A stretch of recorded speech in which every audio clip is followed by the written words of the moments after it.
Hello and welcome to this special presentation.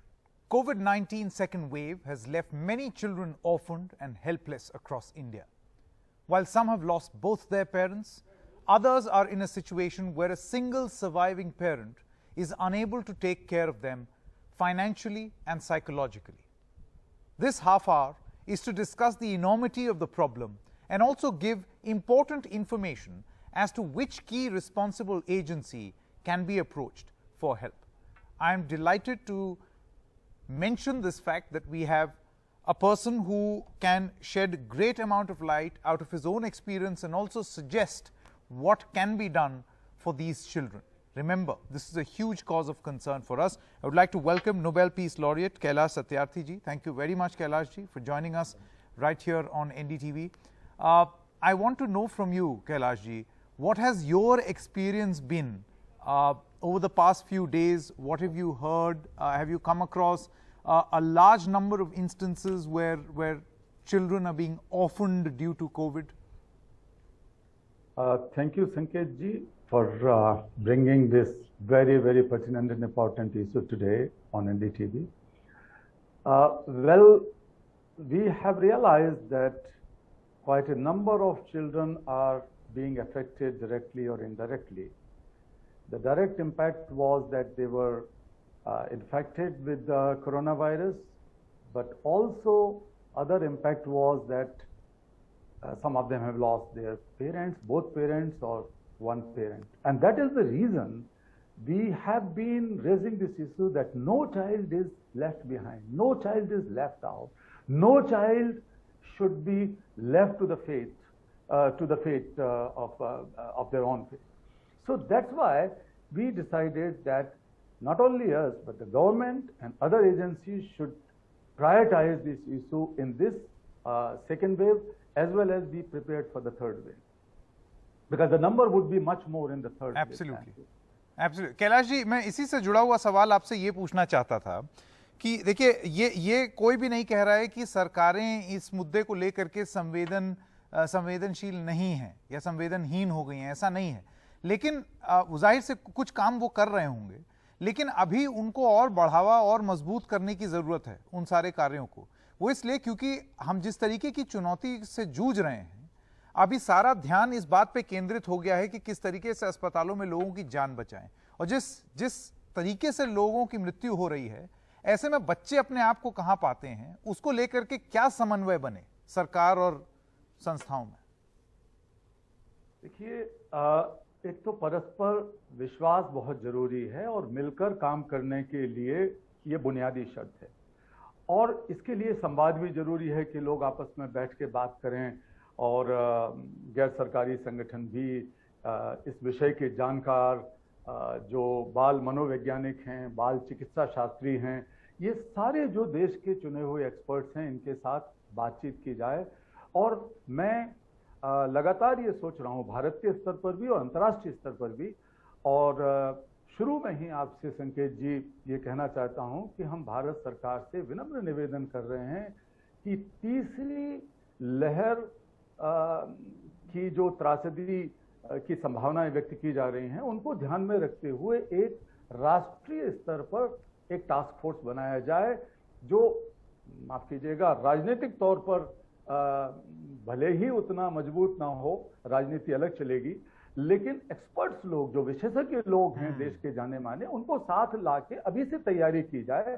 चाहे वो बच्चों के मनोचिकित्सा की बात हो, चाहे उनके पुनर्वास की बात हो, और चाहे उनको वैक्सीन लगाने के लिए तैयारी करने की बात हो, ये सारी चीजों को लेकर अभी से एक राष्ट्रीय, एक नेशनल टास्क फोर्स का गठन करके उसको एम्पावर किया जाए, उसको चलाया जाए और उसकी सलाह से काम किया जाए, जिसमें गैर सरकारी संगठन भी हों, सरकार के एक्सपर्ट्स भी हों, और वो फैसला ले सकें और आगे काम कर सकें। बच्चे सबसे ज़्यादा प्रभावित होते हैं किसी भी किस्म की त्रासदी आ जाए, चाहे वो लड़ाई हो, जंग हो, या फिर ये भी एक तरीके की जंग ही है।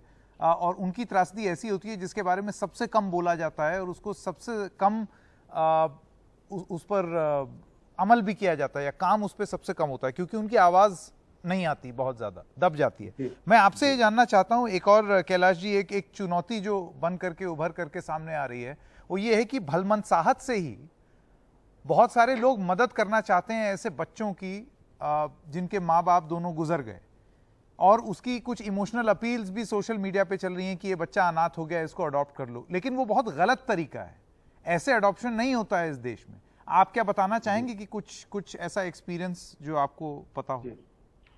हमारे पास जो कॉल आए, मैंने कहा कि 353 कॉल आए पिछले 8-10 दिन में, और उनमें से कुछ कॉल बिल्कुल ऐसे ही थे। हमें संदेह है कि वो बच्चों की मदद के नाम पर एडॉप्शन करने के लिए, चाइल्ड प्रोस्टिट्यूशन के लिए, चाइल्ड स्लेवरी के लिए, ट्रैफिकिंग के लिए, उनको दुर्व्यापार करके कहीं बेचने के लिए तैयारी कर रहे थे। तो ये बहुत खतरनाक हालत है। इस तरह के जो ऑफर आते हैं उनसे सबको सावधान रहना चाहिए, क्योंकि आखिरकार सरकार की एजेंसीज भी हैं, और अगर हमारे पास कहीं से खबर आती है तो हम तुरंत सरकार की एजेंसीज के साथ बात करते हैं, क्योंकि कानून हमारे यहाँ है, जुवेनाइल जस्टिस का कानून है, कारा का कानून है। एडॉप्शन वगैरह की बात अपने आप करना तो गैर कानूनी है, अपराध है, उसको बिल्कुल किसी को हमें प्रोत्साहित नहीं करना चाहिए।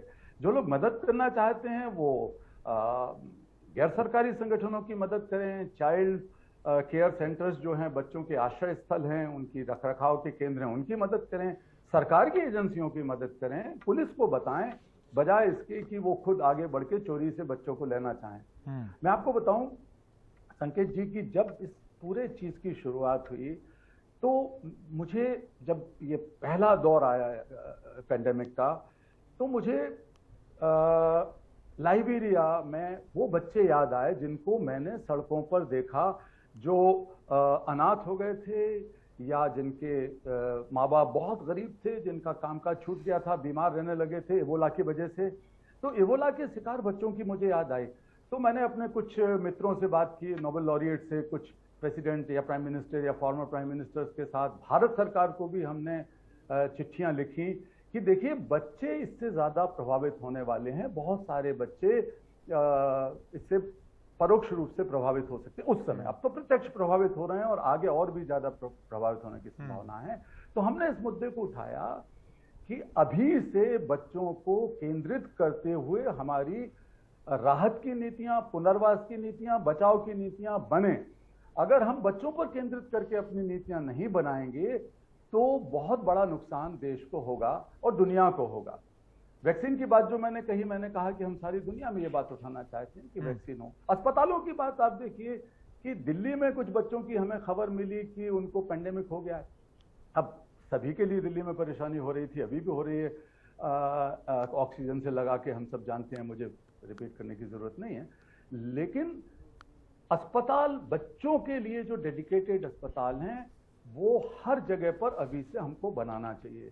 पूरे देश में ये कोशिश होनी चाहिए, जो मैंने नेशनल टास्क फोर्स की बात कही, उसका एक ये भी काम होना चाहिए कि वो देख रेख करे कि बच्चों के लिए डेडिकेटेड हॉस्पिटल्स हों जो कोविड के लिए हों, जो कोविड रिलीफ के लिए या कोविड की महामारी से बचाने के लिए वैक्सीनेशन अगर तब तक आ जाता है तो वैक्सीनेशन के लिए हों, और सुनिश्चित करें कि उन अस्पतालों में वो बच्चे आराम से जा सकें। अभी मुसीबत ये है कि अस्पताल में दूसरे डॉक्टर या दूसरे लोग उन बच्चों को छूते नहीं है, डरते हैं, क्योंकि ये हो सकता है कि कोविड से प्रभावित हो। तो ऐसे अस्पताल पूरे देश में हर जिले में कम से कम एक बनाया जाना चाहिए। तो इन सब चीजों की जरूरत है जो की जा सकती है जी, और बहुत मुश्किल नहीं है। अगर हम अभी से तैयारी करें तो थर्ड वेव के लिए हम तैयार कर सकते हैं। Kailash ji, thank you so much. I think these suggestions were very good. Let's hope the government is listening, particularly the point on having a task force for psychological support, vaccination support and hospitalization support for children, keeping these children in mind. Thank you very much for giving us these suggestions. Thank you, it is a pleasure.